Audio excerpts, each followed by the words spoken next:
Welcome to Shift Report, the podcast brought to you by mcentric.com. mcentric is the go-to information and resources hub designed exclusively for the emergency medicine community. On each episode of Shift Report, we host key leaders from the field who share their insights and experience from inside the world of emergency medicine. Our goal is to inform you, to encourage you to use what you learn to improve your practice and to improve yourself.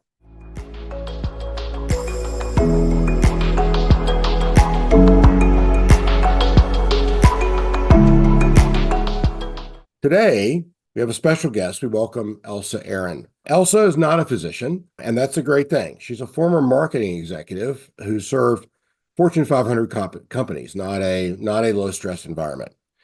She herself experienced burnout and worked with a coach to bring herself back into balance. She's now a coach serving professional women who are going through their own burnout, and over the year has noted that she's attracted more and more medical professionals to her practice as the burnout among physicians is increasing, which is an increasing area of focus for mcentric and our outreach and work.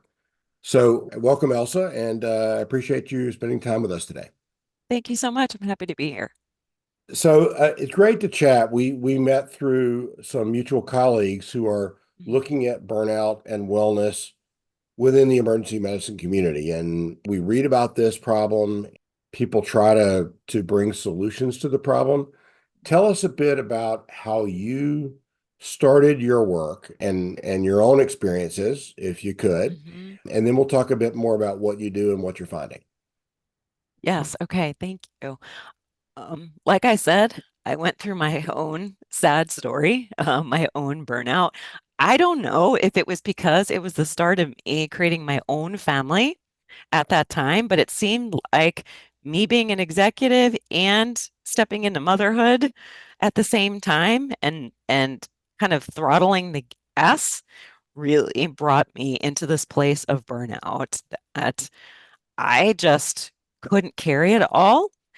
But my ego and my identity wanted me to keep holding it. I had been working at that point for 20 years in marketing, and I just said, I got to find a way to keep going. Like, even though I feel exhausted, even though my brain doesn't feel like it's working, I have to find a way to keep going. And when I made that decision to keep pushing, even though I was experiencing so much burnout, that's when things really started to crumble for me. My hair started to fall out. I started to develop all kinds of physiological symptoms. It was almost like my body told me, if you don't stop, we're going to make you.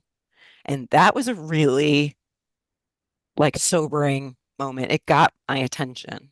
It really got my attention. And I exited the workforce because I didn't really know what else to do. And I started to focus on myself. I hired a coach, like you mentioned. And inside of doing that, and it's funny, I probably could have kept doing what I was doing. I kind of wish I hadn't just left because working with a coach had me realize what are the patterns that are underneath all of the burnout that's creating it. I just blamed the job. I blamed my clients. I blamed my husband. But when you work with a coach, you get to actually see how you're part of the problem and how my lack of boundaries, how I love to people please, and how I didn't go to sleep at night was causing the problem. So, while marketing and corporate America is a little bit different than patient care, I think that the same kind of tenets that create burnout are still there.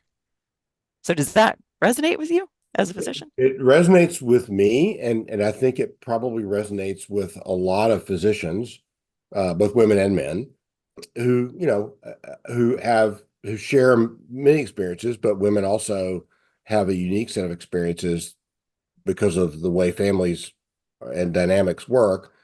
And many women enter the emergency medicine workforce because they like practicing emergency medicine because there's some perception of a level of flexibility because it's shift work. But perhaps that doesn't always work out quite that way. You went from having your own coach who helped you, which Mm-hmm. is a big step for many people to recognize they need help and find it, which many people don't ever get to that step. You then turn that into coaching others. Uh-huh. How did that develop and what led you there? That's a great question. The shift working with her was so profound that at the end of the 6 months of working with her, I said, how do I become like you? Because largely what I was doing in marketing as an executive is I was helping really large corporations make a ton of money. So there wasn't that fulfillment that was coming from it.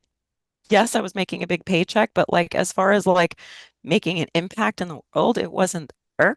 So working with her, it kind of had me say, well, how can I do this? Like, how can I become like her? How can I start serving the people that are dealing with what I'm dealing with? So I went on a journey to, well, first, I was just really kind of nurturing and giving to myself, which that's a hard thing to do because I'm a high achiever, like many physicians. Like, I like to do and create. So that in itself was an effort, like just learning how to like restrain myself from doing. Then I worked on my own training and certifications to become a coach. And then I opened my practice. And once I opened my practice, I wasn't really clear on any kind of niche that I wanted to support. I just knew deep inside my body that there was other women just like me that were high achievers, wanted to give and produce out in the world, but we also had this other piece of child rearing and home responsibility and all of these things that pull on us. And my husband, he travels for a living. He's usually not here during the week. So I found myself doing a lot of these things by myself. And I thought, well, there's got to be other women, and I'm sure men too, to your point, they were dealing with this exact circumstance. So I said, let me just put myself out there. Let me put my message out there. Let me reach out to my community. I didn't even get into any social media or anything like that. I was just like, let me open myself up. And then people started coming and they started coming. And then when you serve someone powerfully and they have a good experience and then their life changes, then they tell somebody else and so on and so forth. And then, like I said, this year was the year. So this is my fifth year as a coach. This was the year the medical professionals started to knock on my door. Hey, I see what you're doing on LinkedIn. Hey, such and such told me about you. Hey, I got a referral. Do you work with medical professionals? Do you work with surgeons? Sure. Fascinating story and sort of it's a startup, not one of those venture-backed startups, but you decided you were going to do something and started doing it and probably without a really specific idea of where it was going to be in a few years. Right. Uh, but now you are, sounds like you're pretty busy, and over Yes. the last year have started to interact more and more with medical professionals. Tell us what you're hearing from them, learning from them, and Mhm. then how are you helping them? Yeah. So the chief thing that I'm noticing, because I like to look at trends among my clients. So what's interesting about medical care professionals is you guys, you're dealing with the medicine, you're dealing with your craft, but you also have the patient part, which makes it very, very unique, right? So what I find is, at least in the women that I've attracted, there is such a deep care for the people that they're serving, right? Like they love interacting with patients. It's not just the medicine part. So that's a powerful piece and a helpful piece. But I find that what's really draining the women that I'm working with is the demands on the administrative load, the notes that they have to take, the follow-ups, the lack of support, and the increased demand to do everything faster. That is a big thing. The other thing, like I just spoke to her actually this morning. She is a surgeon, and she says the environment is not like while she got into it to, connect with her patients and support her patients, the environment is very hard. So her supervisor, who's also a physician, obviously a surgeon, she told her, "Hey, you need to toughen up. Like you can't just go around like being so kind and nice. Like you need to be tough." Because she had come to her like kind of like, a little bit depressed, a little bit sad, like, dealing with a specific situation. And she was like, Elsa, I don't want to toughen up. This is the kind of surgeon I want to be to my patients. But then she's surrounded by these people that she calls like, it's just an intense environment. It's a very, and you obviously know it better than I do. So it's really kind of breaking her down mentally, and she's so talented. She's absolutely talented. So how do we bridge this gap? Like, how do we support the medical professionals who are on the front lines of giving care to the people we all love so that they don't burn out? And some of these people that I'm serving, they've been working as a physician for years, like 15, 20 years. Like, how do we get them to not want to burn it all down and stay in the game so that they're giving and serving our community? So I see that as like a potential problem in the future. I don't know if you've observed any of this, but like, how do we find the balance? There's a tremendous amount to unpack in what you're talking about, but you hear it every day. I guess we'll approach a few issues. One is the keeping people in the profession issue. There are strong statistics, even now, among medical students who are considering that they see what they're getting into and don't see themselves practicing medicine in some way, which speaks to what the workforce is going to be in 20 to 30 years, which is worse than it is now. When you have a physician client, although I'm sure there are commonalities among other clients you have in business and law and other things, what sort of strategies do you take to try to determine or help the person determine, which is probably Mhm. your actual role, Mm. what their future looks like and whether they can sustain what they're doing? Okay, that's a fantastic question. So when someone first comes to me, I have to really determine, can I help them? Because I'm not going to work with somebody if I don't feel like I can help them. So I do an assessment with them, and we basically look at the different pieces of their life. It's called a life wheel. You may have heard of it. And I have them go and score every area of their life. Even if they're coming to me about professional things, I have them go through and look, like, how would you rate your career on a scale from 1 to 10? How would you rate your relationship with your partner? How would you rate your family? How would you rate your engagement with fun and hobbies? What's your physical environment like? What's your relationship to time? What's your emotional health like? So we go and we score. I never let anybody choose a number seven because seven doesn't tell me anything. That's like basically saying like, I'm fine. And we know that when someone tells you they're fine, they're not fine. So no one's allowed to choose a seven. And so basically I look at everything that falls below a six, like six and under. That's where I focus. And I tell them, okay, this is how I can help you as a coach. I literally write a prescription for them, like how you would as a in the emergency department with somebody who needs to have some kind of protocol. I give them the prescription. This is exactly how I'm going to help you. And it's usually 6 to 8 things. And this is the result you can expect at the end. So it's not this like kind of nebulous thing, but it's really, really specific. And I think, especially for my medical professionals, but I work with lawyers and, all kinds of business executives, but I think that's really appreciated that they can see, like, oh, okay, these are the things that she's recognizing. Like, is people pleasing inside of this? For some reason, I attract a lot of people that have trouble accessing their voice.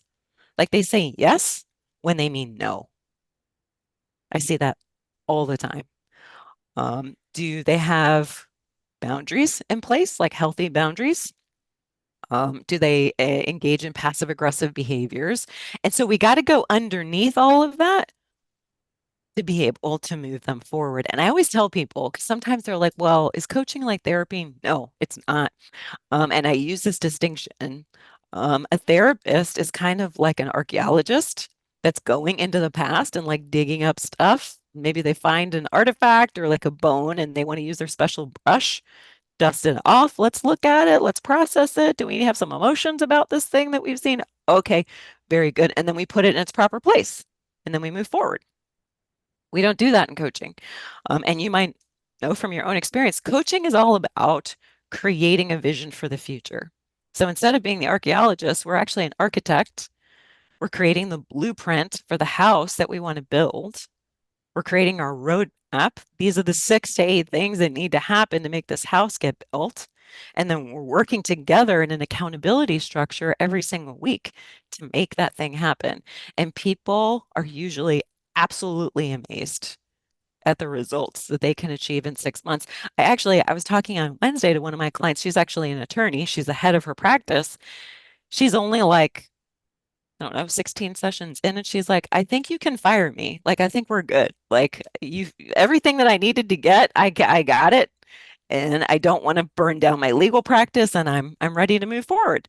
So that's what I want to hear. I want to hear like, okay, you can fire me.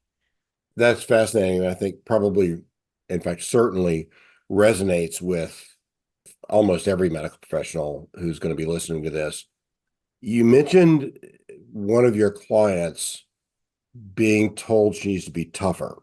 Medicine has decades, if not centuries, of history of toughing it out and suffering. Rules about training hours have changed over the past few decades, and work conditions, once you get out, there are demands for time and productivity. We can talk about the business of medicine and what drives that another day. It's still probably far too common for people to just be told, be tougher, suck it up, Mhm. you just need to do it. How often are you seeing that, and how are you and your clients managing that? Yeah, I think it's an unfortunate reality for many medical professionals that maybe if they're not given that exact like toughen up language, at least from what I'm seeing, the environment is demanding something and expecting everybody to rise to it. And if you can't, well, then maybe you can't cut it here. That seems to be kind of the mindset, right? And I actually talked to Dr. Patrick O'Malley about this. This is a physician that we're both friends with and we're colleagues with. He said recently to me that like 70% of physicians are now employed by hospitals, and these hospitals are working towards metrics that business metrics, financial metrics, like things that trickle down to the individual physician. These are things that need to happen. So the environment, while you're in patient care, it's a business at the end of the day, right? So again, back to that point, if you can't rise to, these standards, maybe you're not cut out for it. So with one of my particular clients, we created a thought. I do a lot of mindset work with people. And one of her things was, well, if I want to be kind and loving in this environment, but the environment doesn't want me to, how do I square these things? And so instead of having a negative thought, like these people are cocky, everybody's mean, my supervisor's passive aggressive, these were the thoughts she was having going into work. We started to cultivate a different mindset. And I said, well, what's a mindset that would give you freedom, that would have you feel peace and and and have you be able to be present with your patients? And she said, well, what if I don't have anything to prove? What if I can just believe in myself as a physician that I've got what I need and everything's going to work out? What if I have nothing to prove? And I said, great, let's practice that.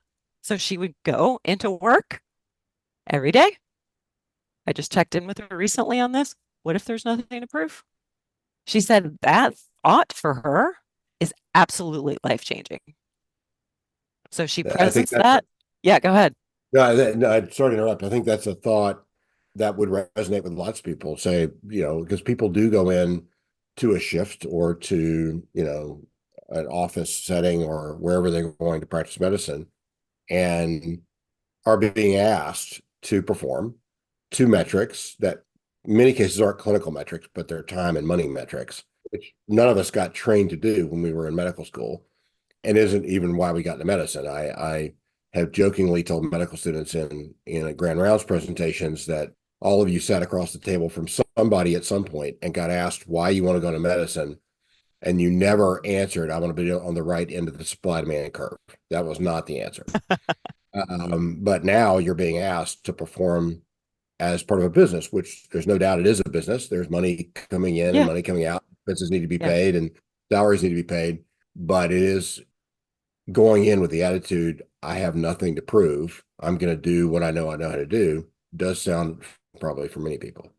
Yes. And what I was going to add to that last piece is that thought has even translated into all the administrative tasks that she has to do, that she's able to leave the hospital at the end of a busy shift. And even if she hasn't done all of her notes and done all the administrative work, she's like, I don't have anything to prove. I did a good job. I can go home and rest. This will be waiting for me. And that has given her so much freedom because before, what she would end up doing would be cranking through 300 plus tasks post a busy shift, get home, be depleted, have like home things to that she needed to do. She would not sleep, and then the cycle would just keep perpetuating. It's almost like you're digging yourself a hole that you can't get out of. So we had to stop that, and it was that thought that helped her shift it all. And a colleague of mine, in fact, that I was talking with yesterday about this, called some of that pajama time, where one is charting at home in your pajamas, trying to catch up, and that's to be avoided. Absolutely. It doesn't really help anybody. We think like, oh, I'll be ahead, but actually what you're doing is digging yourself further down. So this is a fascinating discussion, and I think you are operating a service for individuals. As we work toward this at M-Centric, we would like to unpack the wellness area a bit more and really provide people with tools to help themselves, but also to seek help. What are some other things you're learning from physicians about what they can do in their environment or in a different environment to make that more fulfilling professionally and personally? Mhm. Okay, so in the case of this other person, she found that the hospital environment, we actually did an energy audit, like what gives you energy and what takes your energy. A lot of times people don't realize like what are the things that actually fill my cup and what depletes me. I don't think people really connect as much. They know it when their energy is drained out of them. But with this particular individual, she saw that just physically being in the hospital drained her of her energy. Number one, because of the chaos, but number two, because it's so cold, right? So we created a strategy for her to find some warmth and comfort in the hospital. If she needs to be there for 12, 14, however many hours, how can she create warmth and comfort in that environment? So it's almost like looking at what fills your energy. How can we create that in this environment that's depleting you? So she had her own little office. It's not a big space, but she got like a nice little recliner in there that she can take little rests in. She put a little heater in there so she can warm herself up. She got all these like fuzzy things, like tactile fuzzy things and blankets that she can bring in there. She put butterflies all over her office. I know this is sounding really girly and pink, but this is what this particular person coming in like a stark environment, she needed to bring some light for herself. She put some plants in there. She put like a little aromatherapy thing. So it's almost like she created this own little like wellness pocket. And I don't know if that's feasible for everybody. I don't know if all physicians have a little pocket that they can create within a hospital for themselves, but having some place that's feeding you positively when you're being pulled from or depleted from is so positive. The other strategy I like to really teach people, this is going back to what I was talking about earlier, is how do you use your voice? Like, where are you not using your voice in this environment? Do you need more help? Do you need to ask for something? Do you like what are you not asking for because you're scared of how you might be perceived or out of fear or lack? So that's another big one. Um, another strategy is when that person finally does get home, there is a because like there's this intensity and momentum being in the hospital, like go, go, go, do, do, do. That intensity and momentum seems to carry on into the house. So how do we stop that? How do we stop that momentum when you get into the house? Like, you don't need to start cooking and cleaning and doing all the things, especially for my females that are mothers or caregiving in some way. We had to address some of the guilt that they might be feeling. I'm not spending enough time with this person. I'm not present with my children, like whatever the thing might be. Like, how can you stop and put your mask on first?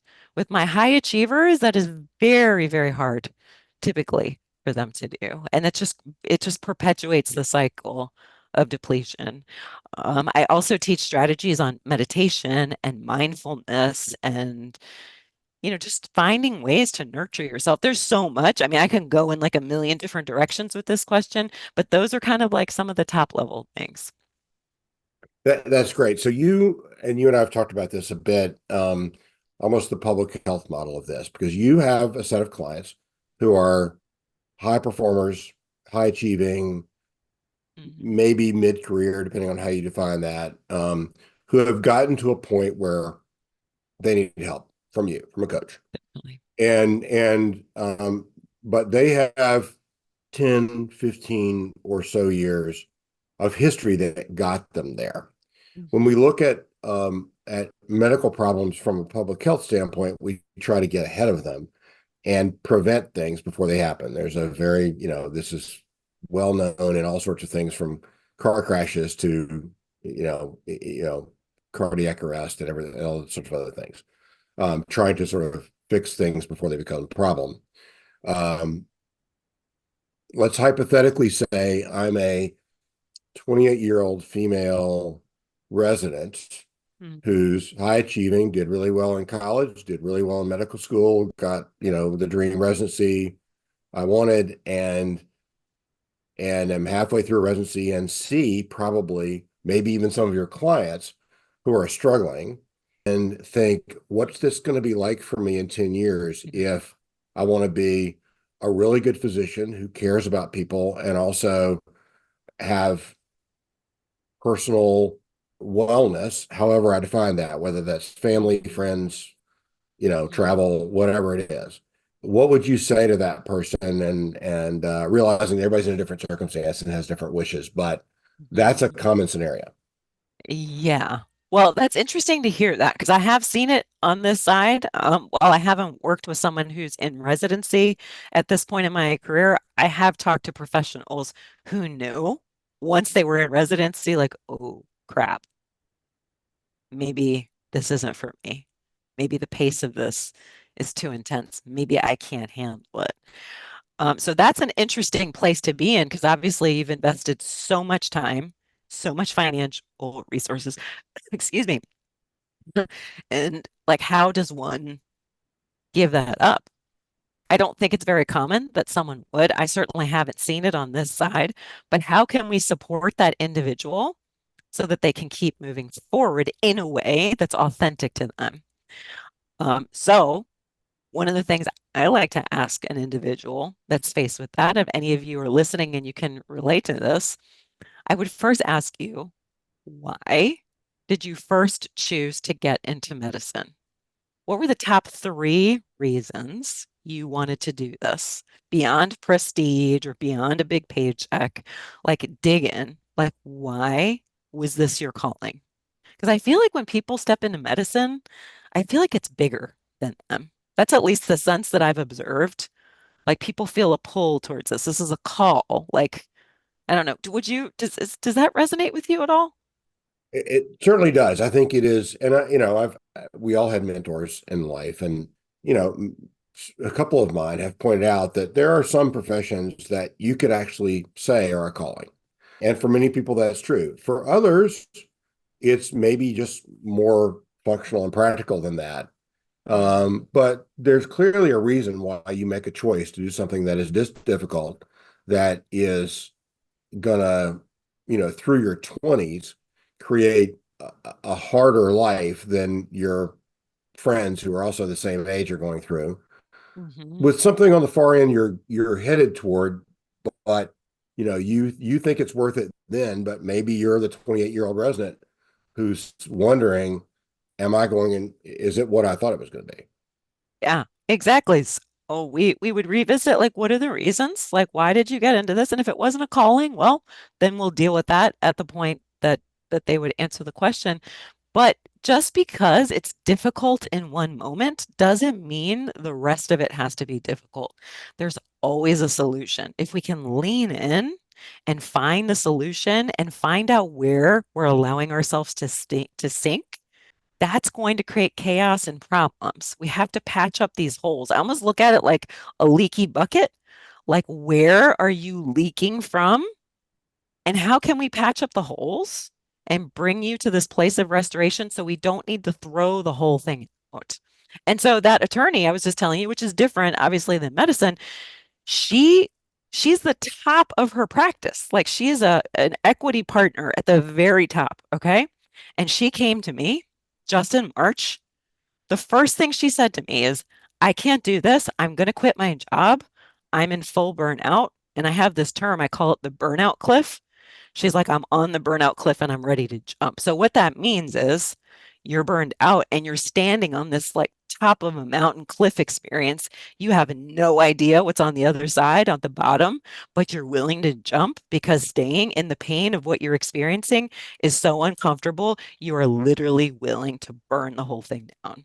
And so that is what this woman was dealing with, and she was ready to burn the whole thing down. And so when I had that consultation with her, I told her, in 6 months, I want you to promise me you're not going to burn anything down. I'm going to give you my prescription. We're going to work towards it every week. And at the end of 6 months, you're going to be unrecognizable to yourself. We're going to patch up all these leaky holes in your bucket. We're going to get you back, kind of put back together, and you're actually going to like your legal practice again. And she was like this on the call. I have my arms folded. She was like, hmm, okay, we'll see. And she told me she's the one that was like, you can fire me now. We're not even through the whole thing. So that's what I'm saying. Like when people are experiencing pain, it's likely not because of the environment, it's how they are responding to the environment. And typically those are blind spots and we need somebody else to help us through it. And I've had such an incredible track record of success with my high achievers being able to not get rid of their environment, but actually work on doing the deep inner work to be able to be like, okay, I can do this. And it's amazing. It is absolutely amazing for me as a coach to witness it. And, somebody asked me, was it on what Tuesday night? I was playing trivia with some friends. They're like, if you won the lottery, what would you do? And all of them said they would quit their job. And I was like, I wouldn't quit my job. I love what I do. That's a great perspective. So Yeah. this has been a fascinating conversation, and I think for all sorts of reasons will probably help some people and direct some people toward help I hope and so. create perhaps even some self-realization of how people who are struggling with burnout or some version of it can help themselves. Tell us a bit about how, if someone were interested in working with you, how they could find you on various sites, social media, and otherwise. Yeah. Yeah. So I'm on Instagram. It's my first and last name, Elsa.Arend. So you can find me there. That's easy. I also have a website. I don't know, can you link in the show notes my website? We will certainly put this in the show notes. Yes. Okay.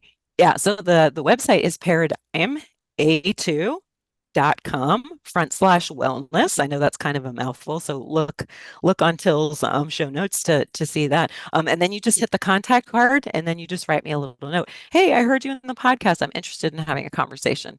And listen, I believe that coaching and finding a great coach is like finding a partner. Like you don't want to marry everybody that you meet. You don't want to date everybody you meet. Like you have a conversation with someone. You see if there's a chemistry. If you feel like the person gets you. If you feel like there's a chemistry between us, great. Maybe we can explore working together. If you don't feel a chemistry, then I'll refer you to somebody else. And that's just how it works. And I'd love to be able to help you. That's great. And you brought up a number of ideas that we'd love to chat with you again and talk through and see, what we can do about what is an increasingly large problem related to burnout and job dissatisfaction in an important profession. So thanks again to Elsa Arend for speaking with us today about what she does to help high performing professional women both in medicine and otherwise, and sharing with us some strategies that you can try as you look at your own circumstances and how you might improve them. So thank you very much, Elsa. Thank you. And thank you for joining us in this installment of our M-Centric Shift Report podcast series. And special thanks to Elsa Arend for sharing her important insights. For more content, networking, and innovation in the world of emergency medicine, please visit mcentric.com.